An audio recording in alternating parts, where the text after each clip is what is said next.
નમસ્કાર વિદ્યાર્થી મિત્રો, ફરી પાછા આજે આપણે આગળની જે કક્ષક છે પી કક્ષક અને પરમાણ્વીય કક્ષકોની અંદર ઇલેક્ટ્રોનની ગોઠવણી માટેના જુદા જુદા નિયમોની વાત આજના વિડીયોની અંદર કરીશું. તો એસ કક્ષક વિશેની માહિતી મેં તમને આગળના વિડીયોમાં આપી દીધી છે. હવે આપણે આજે પી કક્ષક વિશેની માહિતી જોઈશું. તો પી કક્ષક એનો આકાર મેં તમને કહી દીધો છે કે ભાઈ ઈ પી કક્ષક ડમ્બેલ આકાર ધરાવે છે. તો ડમ્બેલ આકાર એટલે કેવો, તો કે એની અંદર આવા બે લોબ હોય છે, બે આવા ગોલીય ભાગ હોય છે, બે લોબ.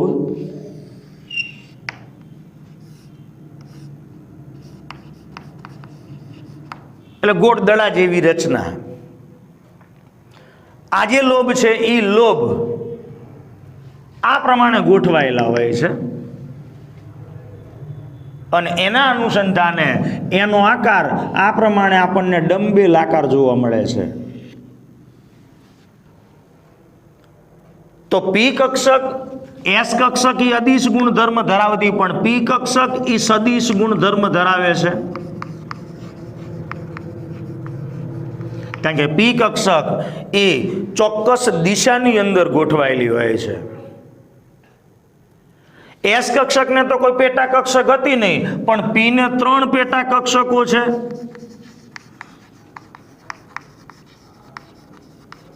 જેને આપણે નામ આપ્યા છે પીએક્સ, પીવાય, પીઝેડ. આ પી ની 3 પેટા કક્ષકો છે. આ 3 જે પેટા કક્ષકો છે, આ 3 પેટા કક્ષકોની ઉર્જા, એનો આકાર અને એના કદ આ 3 સમાન હોય છે.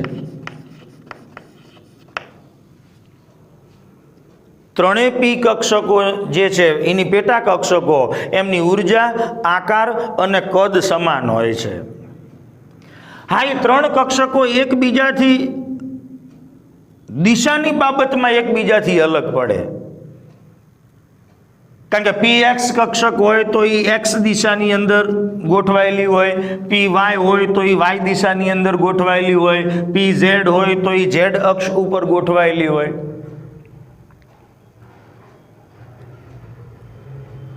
આ 3 જે પી કક્ષકો છે એ 3 પી કક્ષકો કદ, આકાર અને ઉર્જાની બાબતમાં સમાનતા ધરાવે છે, પણ 3 કક્ષકો એકબીજાથી આકારના અનુસંધાને અથવા દિશાના અનુસંધાને એકબીજાથી જુદી પડે છે.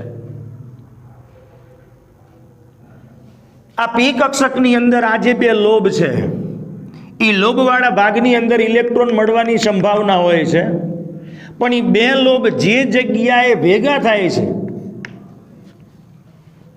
આ 2 લોબ જે જગ્યાએ ભેગા થાય છે એ જગ્યાએ ઇલેક્ટ્રોન મળવાની સંભાવના શૂન્ય હોય છે.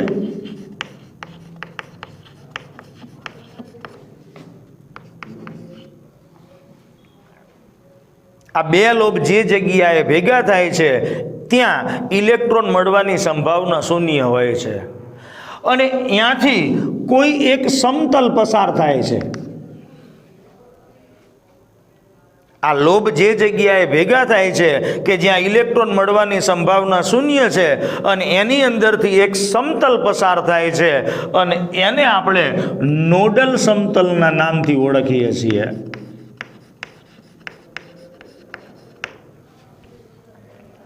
તો બુકની અંદર એક શબ્દ આવે છે કે ભાઈ ડીજનરેટ કક્ષકો કોને કહેવાય? તો જે તે કક્ષકની પેટા કક્ષકો કે જે કદ, આકાર અને ઉર્જાની બાબતમાં સમાનતા ધરાવે છે, અને આવી સમાન ઉર્જા ધરાવતી જે કક્ષકો રહી એને આપણે ડીજનરેટ કક્ષકોના નામથી ઓળખીએ છીએ. હવે આ જે પી કક્ષકો છે એ આ પ્રમાણે ગોઠવાયેલી હોય. માની લો કે આ એક્સ અક્ષ છે, આ વાય અક્ષ છે અને આ ઝેડ અક્ષ છે.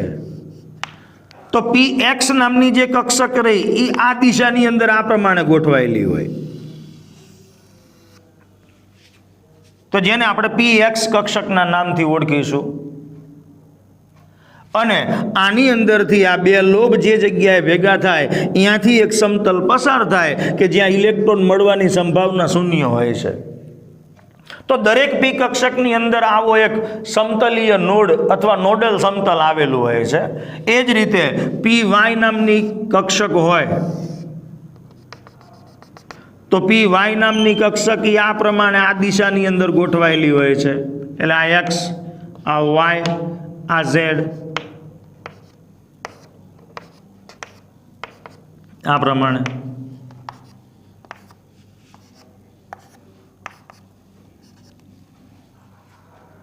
અને જો ઝેડ અક્ષ ઉપર ગોઠવાયેલી હોય તો આપણે એને પી ઝેડ કક્ષકના નામથી ઓળખીએ છીએ.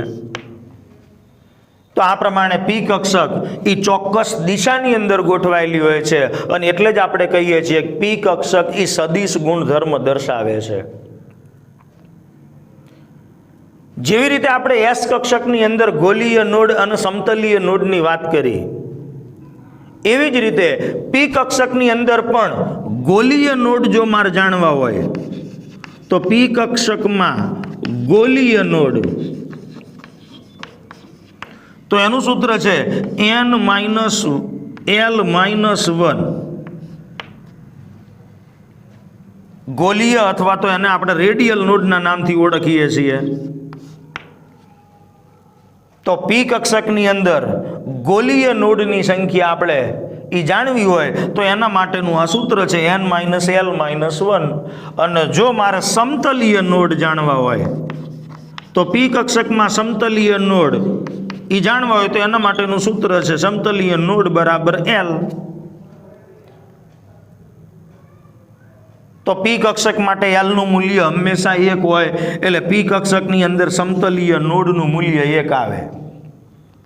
હા, એના ગોલીય નોડ તમારે ગણવા હોય તો ગોલીય નોડનું સૂત્ર છે n-l-1. તો આનો ઉપયોગ કરી અને ગોલીય નોડ, આનો ઉપયોગ કરી અને સમતલીય નોડ, અને એના અનુસંધાને આપણે કુલ નોડની સંખ્યા જાણી શકીએ. તમને પૂછે કે ભાઈ એસ કક્ષકની અંદર સમતલીય નોડ કેટલા? તો એસ કક્ષકમાં સમતલીય નોડ એ તો હંમેશા શૂન્ય હોય કારણ કે એ તો સમમિતીય રીતે ગોળાકાર છે. હા, એસ કક્ષકમાં તમારે ગોલીય નોડ જાણવા હોય તો એસ અને પી કક્ષક બે માટે ગોલીય નોડનું સૂત્ર તો સરખું જ છે. દાખલા તરીકે 2p કક્ષક તમને કહી દીધી તો આ 2p કક્ષકમાં ગોલીય નોડ કેટલા? તો 2p કક્ષકની અંદર ગોલીય નોડ માર ગણવા હોય તો 2p છે એટલે n બરાબર 2, l બરાબર 1 એટલે 2 - 1 -1 એટલે -2, 2 - 2 2p કક્ષકની અંદર ગોલીય નોડ 0 થાય. હા, મારે સમતલીય નોડ ગણવા હોય તો સમતલીય નોડ કેટલા થાય? તો કે એ છે L એટલે પી કક્ષક. તો પી કક્ષક માટે L નું મૂલ્ય 1 આવે. તો આમાં ગોલીય નોડ 0, સમતલીય નોડ 1.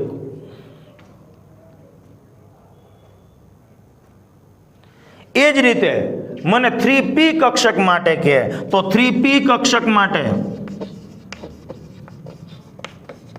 સમતલીય નોડ અને ગોલીય નોડ, પહેલા આપણે ગોલીય નોડ ગણીએ કે ભાઈ આમાં ગોલીય નોડ કેટલા? તો ગોલીય નોડ n-l-1. તો n બરાબર 3 અને આ તો -1 જ રહેવાનું છે. 3 - 2 એટલે આવશે ગોલીય નોડ 1 અને સમતલીય નોડ ઈ પણ 1.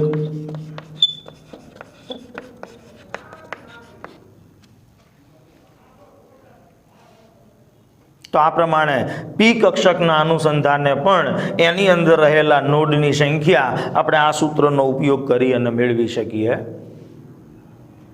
યાદ રાખજો, એસ કક્ષકની અંદર સમતલીય નોડ હોતા નથી. સમતલીય નોડ બરાબર 0, પણ એસ કક્ષકમાં ગોલીય નોડ ગણવા હોય તો એનું સૂત્ર આ જે પી કક્ષક માટેનું છે એ જ છે n-l-1, અથવા તો એના માટે હતું n-1. તો અહીંયા એસ અને પી કક્ષકો જેના આકાર વિશેની વાત પૂરી થાય છે. ડી કક્ષકો એના પણ આકાર છે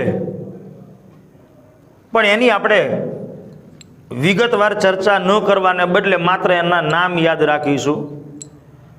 તો ડી ને 5 પેટા કક્ષકો છે: dx² - y², dz², dxy, dyz અને dxz. તો અહીંયા પરમાણવીય કક્ષકો એના આકાર વિશેની વાત પૂરી થાય છે. હવે આવશે પરમાણવીય કક્ષકો, પરમાણુની પરમાણવીય કક્ષકોમાં ઇલેક્ટ્રોનની ગોઠવણી માટેના નિયમો. આમ તો ફાઉન્ડેશન છે, ફાઉન્ડેશનની અંદર તમને પરમાણુની પરમાણવીય કક્ષકોમાં ઇલેક્ટ્રોનની ગોઠવણી માટેના જે આ 3 નિયમો છે એ નિયમો તમને સમજાવી દીધા છે. એટલે અહીંયા હું ફરી એક વખત પરમાણુની પરમાણવીય કક્ષકોમાં ઇલેક્ટ્રોનની ગોઠવણી માટેના નિયમો હું તમને સમજાવું. આવા 3 નિયમો છે. એક આઉફબાઉનો નિયમ, બીજો છે પૌલીનો નિયમ અને ત્રીજો છે હુન્ડનો નિયમ. તો પરમાણવીય કક્ષકોમાં ઇલેક્ટ્રોનની ગોઠવણી માટેનો પહેલો નિયમ,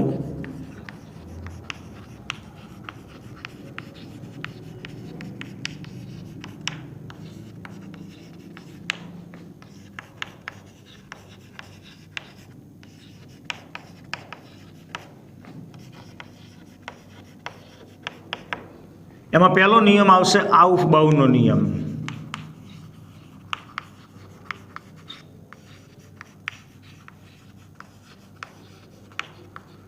તો આઉફબાઉનો નિયમ તમે જાણો છો કે પરમાણુની પરમાણવીય કક્ષકોની અંદર ઇલેક્ટ્રોનની ગોઠવણી હંમેશા ઉર્જા મુજબ થાય છે. એટલે ઇલેક્ટ્રોન જે તે પરમાણવીય કક્ષક કે જેની ઉર્જા સૌથી ઓછી હોય આવી નીચી ઉર્જાવાળી કક્ષકની અંદર ઇલેક્ટ્રોન ગોઠવાય ત્યારબાદ જ ઇલેક્ટ્રોન ઊંચી ઉર્જાવાળી કક્ષકની અંદર દાખલ થાય છે. ઇલેક્ટ્રોન હંમેશા નીચી ઉર્જાવાળી કક્ષકમાં ગોઠવાય ત્યારબાદ જ ઊંચી ઉર્જાવાળી કક્ષકની અંદર ઇલેક્ટ્રોનની ગોઠવણી થાય છે. અને આવો જે નિયમ છે આને આપણે આઉફબાઉના નિયમ તરીકે ઓળખીએ છીએ. આઉફબાઉનો નિયમનો અર્થ જે થાય છે કે ઇલેક્ટ્રોનની ગોઠવણી ઉર્જા મુજબ કરવી. એટલે પહેલા નીચી ઉર્જાવાળી કક્ષકની અંદર ઇલેક્ટ્રોનની ગોઠવણી થાય ત્યારબાદ જ ઇલેક્ટ્રોન ઊંચી ઉર્જાવાળી કક્ષકની અંદર ગોઠવાય. જે પરમાણુની અંદર એક કરતાં વધારે ઇલેક્ટ્રોન હોય આવા પરમાણુની અંદર કક્ષકોની ઉર્જાનો સાપેક્ષ ક્રમ જે n+l ઉપરથી નક્કી થાય છે. એક કરતાં વધુ ઇલેક્ટ્રોન ધરાવતા પરમાણુની પરમાણવીય કક્ષકોમાં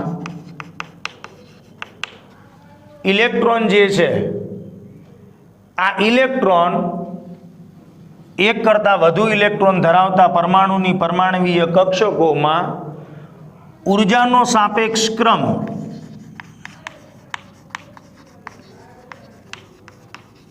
n+l પરથી નક્કી કરવામાં આવે છે.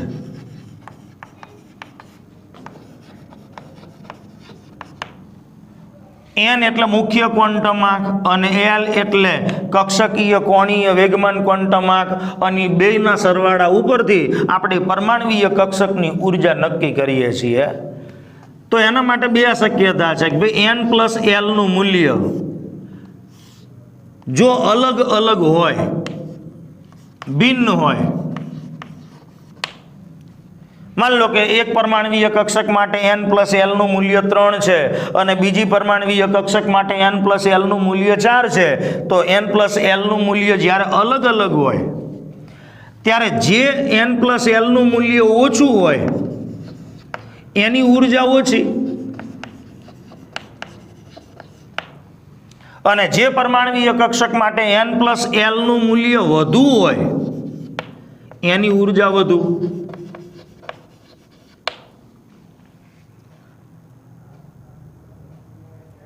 તો ઇલેક્ટ્રોન પહેલા સૌથી ઓછી ઉર્જાવાળી કક્ષકમાં ગોઠવાય અને ત્યારબાદ જ ઇલેક્ટ્રોન ઊંચી ઉર્જાવાળી કક્ષકની અંદર ગોઠવાય. પણ ક્યારેક એવું બને કે n+l નો સરવાળો એ સમાન હોય. તો જ્યારે n+l નો સરવાળો સમાન હોય ત્યારે મુખ્ય ક્વોન્ટમાંક n જોવાનો. એમાં જેમાં n નું મૂલ્ય ઓછું એની ઉર્જા ઓછી.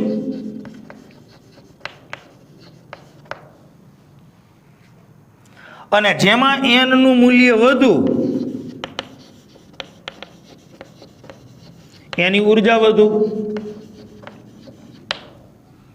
દાખલા તરીકે એક n+l નું મૂલ્ય 3s અને 4s આવી બે કક્ષકો છે. તો આમાં n બરાબર 3, l બરાબર 0, આમાં n બરાબર 4, l બરાબર 0. તો 3s એની ઉર્જા ઓછી, જ્યારે 4s એની ઉર્જા વધુ. પણ માની લો કે આવી બે કક્ષક આપેલી હોય, 3p અને બીજી છે 4s. તો આના માટે n બરાબર 3, l બરાબર 1, આના માટે n બરાબર 4, l બરાબર 0. હવે n+l નું મૂલ્ય તો બે માટે 4 જ છે, પણ આનો મુખ્ય ક્વોન્ટમ આંક n નું મૂલ્ય એ ઓછું છે. તો આની ઉર્જા એની સરખામણીમાં 4s ની સરખામણીમાં ઓછી થાય, એટલે 3p ની ઉર્જા એ ઓછી, જ્યારે એની સરખામણીમાં 4s ની ઉર્જા વધુ, કારણ કે આનો n વધુ છે જ્યારે આના n નું મૂલ્ય ઓછું છે.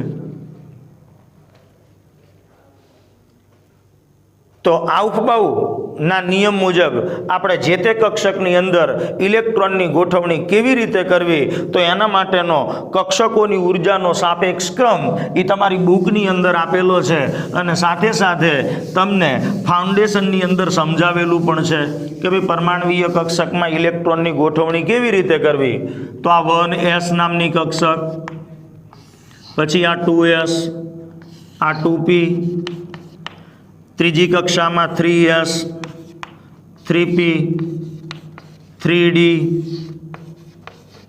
ચોથી કક્ષાની અંદર 4s, 4p, 4d, 4f,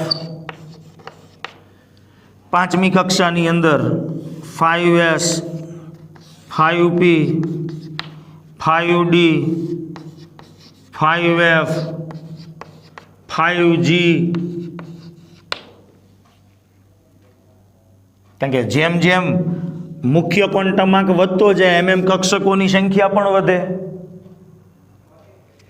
છઠ્ઠી કક્ષા 6s, 6p, 6d, 6f. બાકીની આપણે કક્ષકોની જરૂર નથી. 7s, 7p, 7d, 7f. તો આ જે કક્ષકો છે એ કક્ષકોની અંદર ઇલેક્ટ્રોનની ગોઠવણી ઉર્જા મુજબ થાય. એટલે પહેલા 1s માં ઇલેક્ટ્રોન ગોઠવાય. આપણને ખબર છે કે ભાઈ s કક્ષકમાં વધુમાં વધુ 2 ઇલેક્ટ્રોન ગોઠવી શકાય. p કક્ષકમાં વધુમાં વધુ કેટલા, તો કે 6 ઇલેક્ટ્રોન ગોઠવી શકાય. જેનું સૂત્ર હતું કે જે તે કક્ષકની અંદર વધુમાં વધુ કેટલા ઇલેક્ટ્રોન ગોઠવી શકાય, તો એનું સૂત્ર હતું 4l+2. s કક્ષક માટે l 0 છે, તો અહીંયા મૂકીએ એટલે 2 ઇલેક્ટ્રોન આવે. p માટે l નું મૂલ્ય 1 છે, તો 4 × 4 ને 2 6. d તો એની અંદર 10, f તો એની અંદર 14, g તો એની અંદર કેટલા, l 0 તો s, 1 તો p, 2 તો d, 3 તો f, 4 તો ચોકો 16 ને 2 18. એટલે એની અંદર કેટલી 18 એટલે 9 કક્ષકો હોય, એમાં 18 ઇલેક્ટ્રોન સમાઈ શકાય.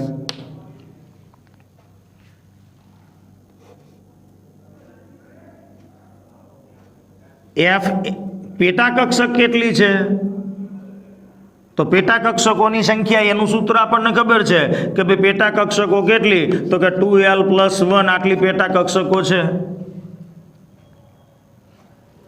s કક્ષક માટે કેટલી પેટા કક્ષક, તો કે l0 એટલે 1 જ પોતે.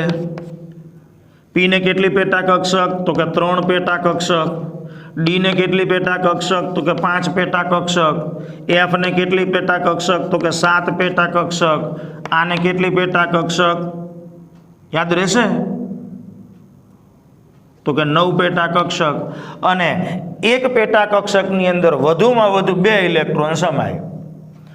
તો 1s માં ઇલેક્ટ્રોન 2 ગોઠવાઈ જાય ત્યારબાદ જ ઇલેક્ટ્રોન 2s માં ગોઠવાય, એમાં 2 પૂરા થઈ જાય પછી જ 2p માં, એમાં 6 ગોઠવાઈ જાય પછી 3s માં, 3s માં 2 ગોઠવાઈ જાય પછી 3p માં 6 ગોઠવાય, એમાં ગોઠવાઈ જાય પછી 4s માં. તો આ પ્રમાણે ઇલેક્ટ્રોનની ગોઠવણી આ ક્રમની અંદર કરવામાં આવે.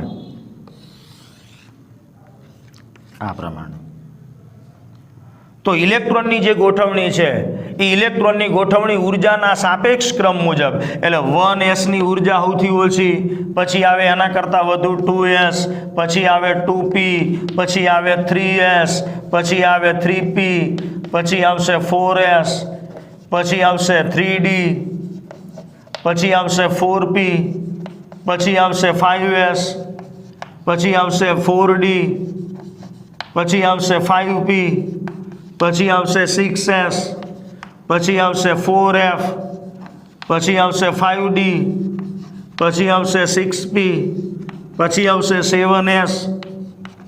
તો આ પ્રમાણે ઇલેક્ટ્રોનની કક્ષકોની ઉર્જાનો ક્રમ આપણે આ પ્રમાણે દર્શાવી શકીએ. એટલે અહીંથી આમ જઈએ એમ કક્ષકની ઉર્જાનું મૂલ્ય અથવા n+l નું મૂલ્ય એ વધતું જાય છે. તો એક કરતાં વધારે ઇલેક્ટ્રોન ધરાવતા હોય આવા પરમાણુની અંદર આ ઇલેક્ટ્રોનની ગોઠવણી અથવા તો કક્ષકોની ઉર્જાનો ક્રમ આ પ્રમાણેનો હોય છે. હા, હાઇડ્રોજન પરમાણુ હોય તો એમાં એક જ ઇલેક્ટ્રોન હોય જે 1s કક્ષકની અંદર ગોઠવાઈ ગયો હોય. એટલે પછીની જે કક્ષકો છે તો કે બીજી કક્ષામાં રહેલી 2s અને 2p એની ઉર્જા સમાન હોય, 3s અને 3p અને 3d એમના અંદર રહેલા ઇલેક્ટ્રોનની ઉર્જા પણ, કારણ કે ઇલેક્ટ્રોન હાઇડ્રોજન માટે આ ઉર્જાનો ક્રમ છે. એ જ રીતે 4s, 4p, 4d, 4f. તો આ પ્રમાણે હાઇડ્રોજન પરમાણુની પરમાણુવીય કક્ષકોની ઉર્જાનો ક્રમ આ પ્રમાણે હોય છે. તો આ જે નિયમ છે આને આપણે આઉબાઉના નિયમ તરીકે ઓળખીએ છીએ કે ભાઈ ઇલેક્ટ્રોન સૌપ્રથમ નીચી ઉર્જાવાળી કક્ષકમાં ગોઠવાય, એ પૂર્ણ થાય ત્યારબાદ જ ઇલેક્ટ્રોન ઊંચી ઉર્જાવાળી કક્ષકની અંદર દાખલ થાય. ત્યાર પછી બીજો જે નિયમ છે એ પૌલીનો નિષેધ સિદ્ધાંત.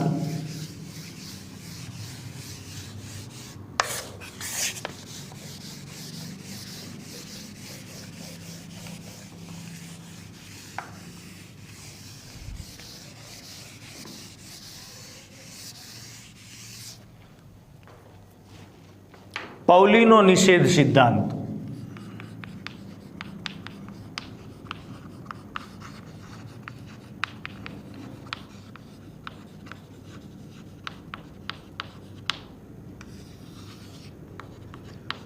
તો પૌલીનો નિયમ શું કહે છે કે ભાઈ એક જ પરમાણુની અંદર રહેલી કોઈ પણ પેટા કક્ષકમાં વધુમાં વધુ 2 ઇલેક્ટ્રોન સમાવી શકાય.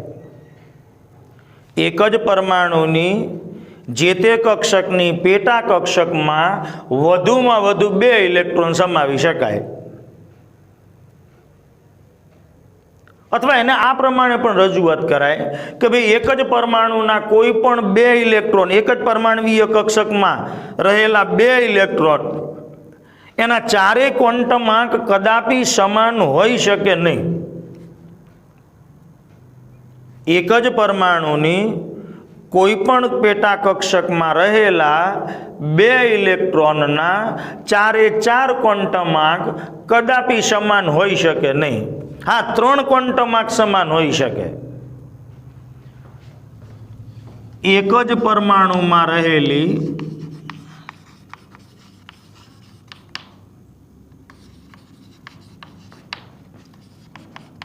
કોઈ એક પરમાણુવીય કક્ષક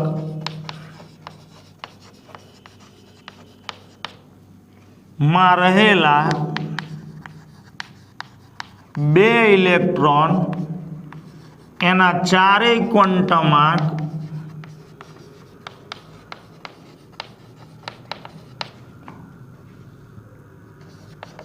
કદાપી સમાન હોઈ શકે નહીં. હા, 3 ક્વોન્ટમાંક સમાન હોઈ શકે.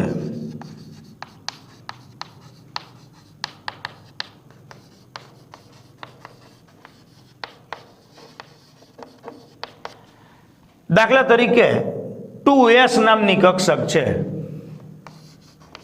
અને આ 2s નામની કક્ષક એને પેટા કક્ષક તો છે જ નહીં, પોતે એક જ છે.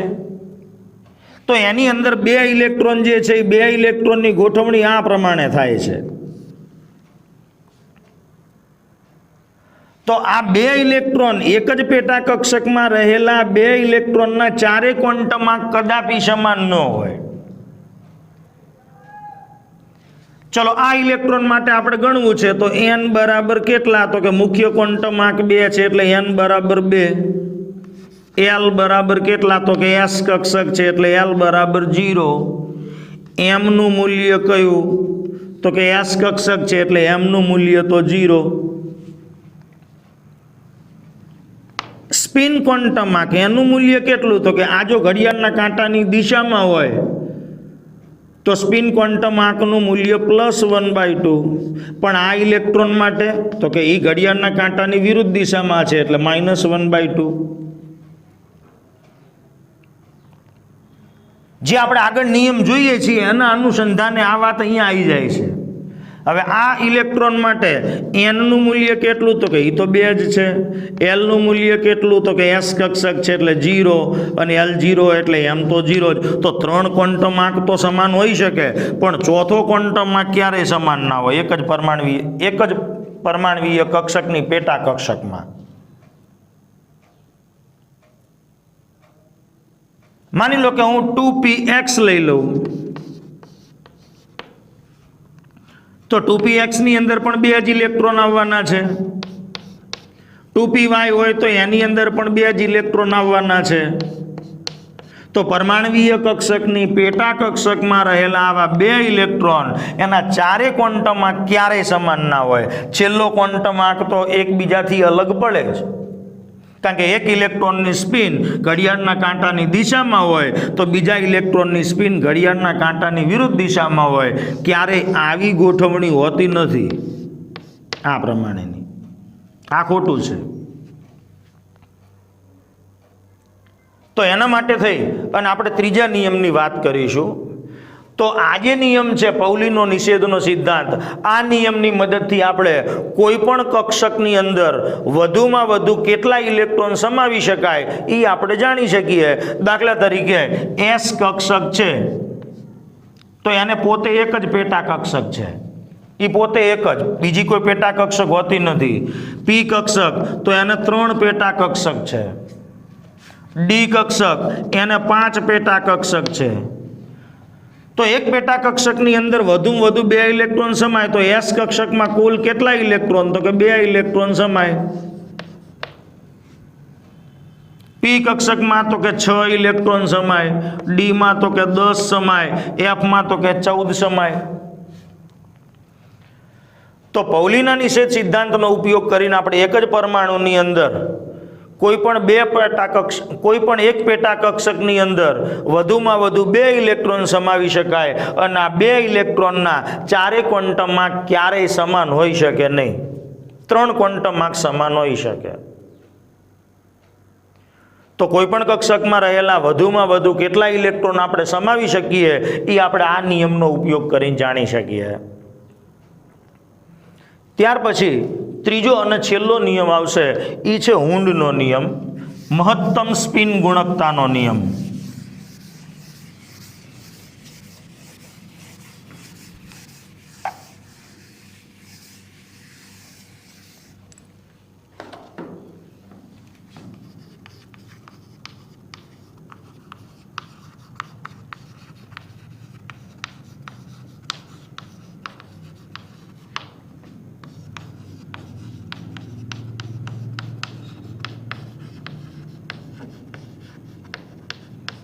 તો પરમાણુની પરમાણવીય કક્ષકની અંદર ઇલેક્ટ્રોનની ગોઠવણી માટેનો આ ત્રીજો નિયમ એ આપણને એવું કહે છે સમાન ઊર્જા ધરાવતી પેટા કક્ષકોમાં, દાખલા તરીકે p કક્ષક છે તો એને 3 પેટા કક્ષક છે. એક px, બીજી છે py, ત્રીજી છે pz.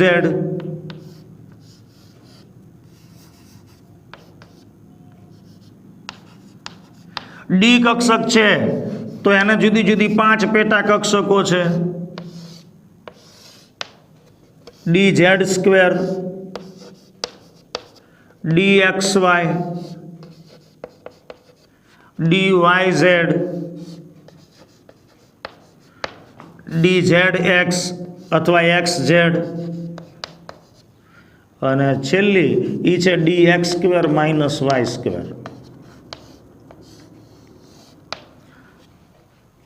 તો સમાન ઉર્જા ધરાવતી જે પેટા કક્ષકો છે આ પેટા કક્ષકોમાં ઇલેક્ટ્રોનની ગોઠવણી જે છે આ ઇલેક્ટ્રોનની સ્પિનની દિશા કે ભાઈ આ ઇલેક્ટ્રોનની ગોઠવણી પેટા કક્ષકોની અંદર કેવી રીતે થાય એના માટે થઈ અને હુન નામના વૈજ્ઞાનિકે સ્પિન ગુણકતાનો નિયમ રજૂ કર્યો.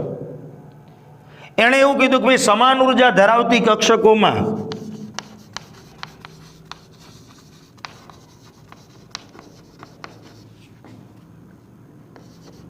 કક્ષકો નહીં પણ પેટા કક્ષક કહીએ તો પીની 3 પેટા કક્ષકો જે ઉર્જાની બાબતમાં સમાન છે, ડીની 5 પેટા કક્ષકો એ પણ ઉર્જાની બાબતમાં સમાન છે, કદની બાબત, હા દિશાની બાબતમાં પી કક્ષકો જે છે એ પી કક્ષકો દિશાકીય ગોઠવણી અલગ અલગ દર્શાવે છે. તો આ નિયમ એવું કહે છે કે ભાઈ સમાન ઉર્જા ધરાવતી જે પેટા કક્ષકો છે એ પેટા કક્ષકોની અંદર ઇલેક્ટ્રોનના સ્પિનની દિશા શક્ય હોય ત્યાં સુધી અયુગ્મિત રહે અને એ ઇલેક્ટ્રોનના સ્પિનની દિશા એકબીજાને સમાંતર રહેવાનું વલણ ધરાવે. માની લો કે મારે બોરોન નામનો પરમાણુ જેનો પરમાણુ ક્રમાંક 5 છે, કાર્બન નામનો પરમાણુ 6, નાઇટ્રોજન 7, ઓક્સિજન 8 આવા પરમાણુની અંદર પેટા કક્ષકોમાં ઇલેક્ટ્રોનની ગોઠવણી કરવી છે. તો પહેલી આવે 1s કક્ષક, પછી આવે 2s કક્ષક ઉર્જાના ક્રમ અનુસાર n+l મુજબ, પછી આવે 2p નામની કક્ષક પણ એને 3 પેટા કક્ષક છે, આ ત્રણેયની ઉર્જા સમાન છે. તો એણે પેટા કક્ષકોની અંદર જે ઇલેક્ટ્રોનની ગોઠવણી થાય છે એના અનુસંધાને વાત કરી કે ભાઈ 5 ઇલેક્ટ્રોન છે એટલે પહેલા તો નીચી ઉર્જાવાળી કક્ષાની અંદર ઇલેક્ટ્રોન ગોઠવાઈ જાય તો 1s માં 2 ઇલેક્ટ્રોન ગોઠવવાના કે જેમની સ્પિન એકબીજાથી પરસ્પર વિરુદ્ધ રહે, જે આપણે આગળના નિયમમાં જોયું. આની અંદર જે 2 ઇલેક્ટ્રોન છે એની સ્પિન પણ એકબીજાથી પરસ્પર વિરુદ્ધ હોય તો 4 ઇલેક્ટ્રોન થી આ 5મો જે ઇલેક્ટ્રોન છે આ 2p કક્ષકની અંદર ગોઠવાશે આ પ્રમાણે. હવે કાર્બનની વાત કરીએ તો એની અંદર પણ 1s એમાં 2 ઇલેક્ટ્રોન, 2s એની અંદર પણ 2 ઇલેક્ટ્રોન, 2p એની 3 પેટા કક્ષકો. તો પહેલા ઇલેક્ટ્રોન પેટા કક્ષકોની અંદર ગોઠવાય ત્યારે અયુગ્મિત રહેવાનું વલણ ધરાવે એટલે પહેલા એક ઇલેક્ટ્રોન ગોઠવાય અને એ પાછો એમની સ્પિન એકબીજાને સમાંતર રહે એટલે પહેલો ઇલેક્ટ્રોન તમે આમ ગોઠવ્યો હોય તો બીજો પણ આની અંદર એ જ પ્રમાણે ગોઠવવાનો, અથવા પહેલો ઇલેક્ટ્રોન તમે નીચે તરફ ગોઠવ્યો હોય તો બીજો ઇલેક્ટ્રોન પણ નીચે તરફ ગોઠવવાનો. એમની સ્પિન એકબીજાને સમાંતર રહેવી જોઈએ અને ઇલેક્ટ્રોન પહેલા પેટા કક્ષકની અંદર અયુગ્મિત રીતે ગોઠવાવા જોઈએ. એ અયુગ્મિત રીતે ગોઠવાઈ જાય ત્યારબાદ જ ઇલેક્ટ્રોનનું યુગ્મીકરણ શરૂ કરવાનું. એટલે આના પરમાણુ ક્રમાંક 6 છે એટલે 6 ઇલેક્ટ્રોન આવે તો 5મો ઇલેક્ટ્રોન તમે આમ ગોઠવો તો 6થો પણ એ જ દિશામાં એકબીજાને સમાંતર સ્પિન રાખીને ગોઠવવાનો. પછી 6થો ઇલેક્ટ્રોન અહીંયા ના મુકાય. પેટા કક્ષકોમાં ઇલેક્ટ્રોન પહેલા અયુગ્મિત રહે, એમની સ્પિન એકબીજાને સમાંતર રહે અને ત્યારબાદ જ એનું યુગ્મીકરણ થાય.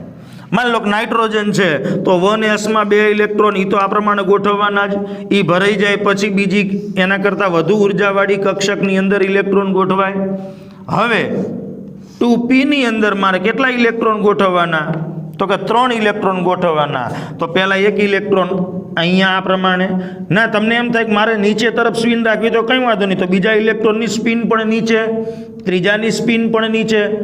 પણ આપણે પહેલા એક એક અયુગ્મિત ઇલેક્ટ્રોન ગોઠવીએ ત્યારે મોટે ભાગે સ્પિન ઉપર તરફ રહે એ પ્રમાણે ગોઠવણી કરીએ છીએ.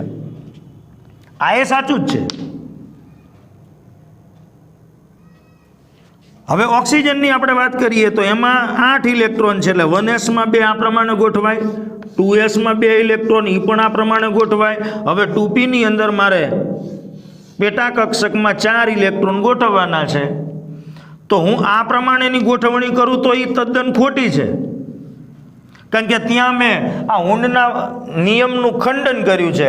ઇલેક્ટ્રોનની સ્પિન એકબીજાને સમાંતર અને અયુગ્મિત રહે એ પ્રમાણે પેટા કક્ષકમાં ગોઠવવાની. તો પહેલા મારે એક એક electron અયુગ્મિત ગોઠવવાનો,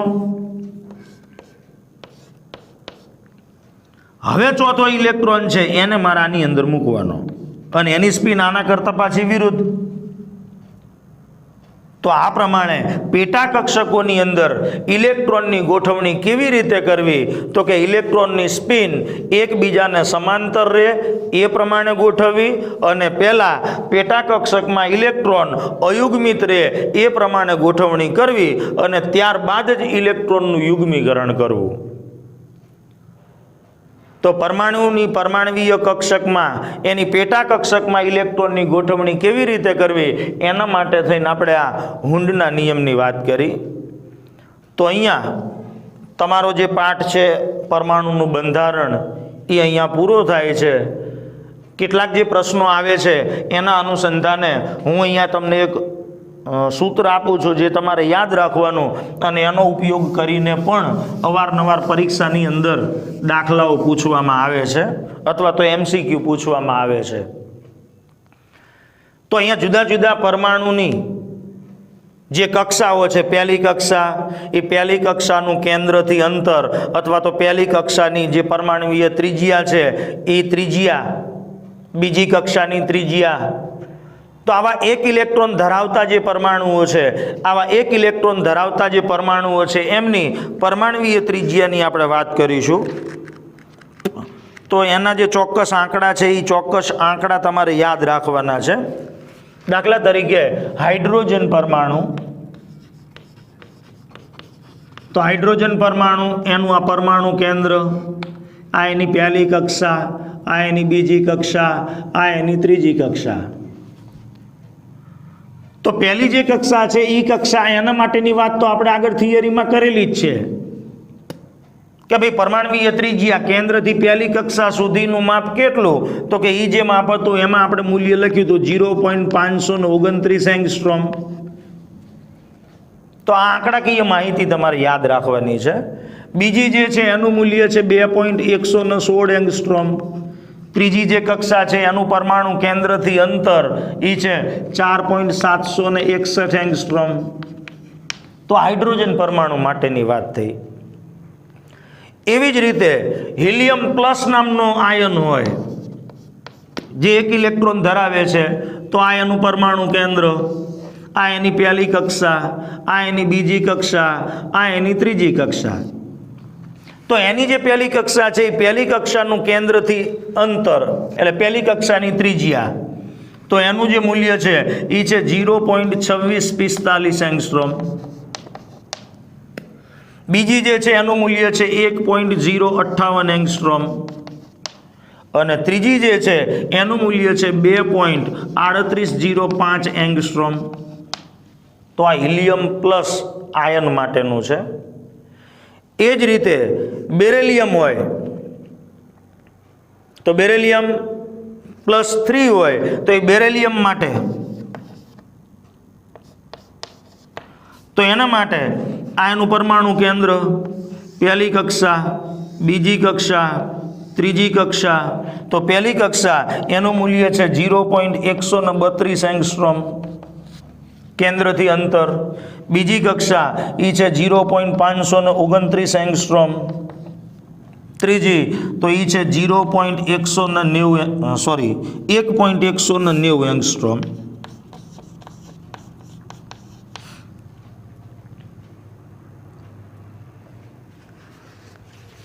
hydrogen, helium plus, beryllium plus, lithium plus.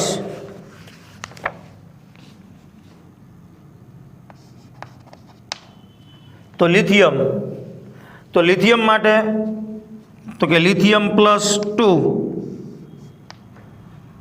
આ એનું કેન્દ્ર, પરમાણુના કેન્દ્રની અંદર 3 પ્રોટોન હશે. આ પહેલી કક્ષા, બીજી, ત્રીજી.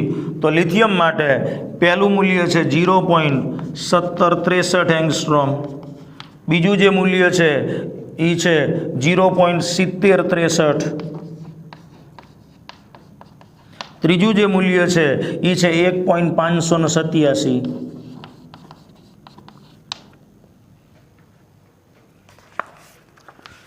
તો આ પ્રમાણેના જે મૂલ્યો છે એ મૂલ્યો તમારે યાદ રાખવા પડશે. હવે એના અનુસંધાને આવો પ્રશ્ન પરીક્ષાની અંદર પૂછાયેલો છે.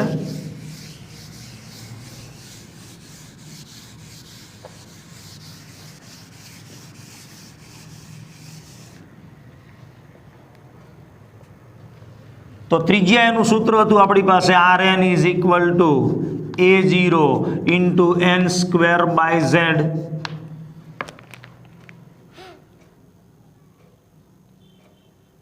આનું મૂલ્ય પણ ફિક્સ હતું. કેટલું? તો કે 0.529 એંગસ્ટ્રોમ × n²/z. આ મૂલ્ય એંગસ્ટ્રોમમાં હતું, જે આપણે જાણીએ છીએ. હવે આપણને પ્રશ્ન એવો પૂછેલો છે કે નીચેનામાંથી કોની ત્રિજ્યા હાઇડ્રોજન પરમાણુ માટે બોરની પ્રથમ ત્રિજ્યા બરાબર થશે? નીચેનામાંથી કોની ત્રિજ્યા હાઇડ્રોજન પરમાણુ માટે બોરની પ્રથમ ત્રિજ્યા બરાબર થશે? તો હાઇડ્રોજન પરમાણુ માટે બોરની પ્રથમ ત્રિજ્યા, તો હાઇડ્રોજનની ત્રિજ્યા આપણને ખબર છે કેટલી? તો કે હાઇડ્રોજનની પહેલી એટલે n = 1, z = 1 એટલે 0.529 એંગસ્ટ્રોમ આટલું મૂલ્ય છે હાઇડ્રોજનનું. હવે આટલી ત્રિજ્યા એ નીચેનામાંથી કયા આયન માટે હશે? તો એવું લખેલું છે કે He+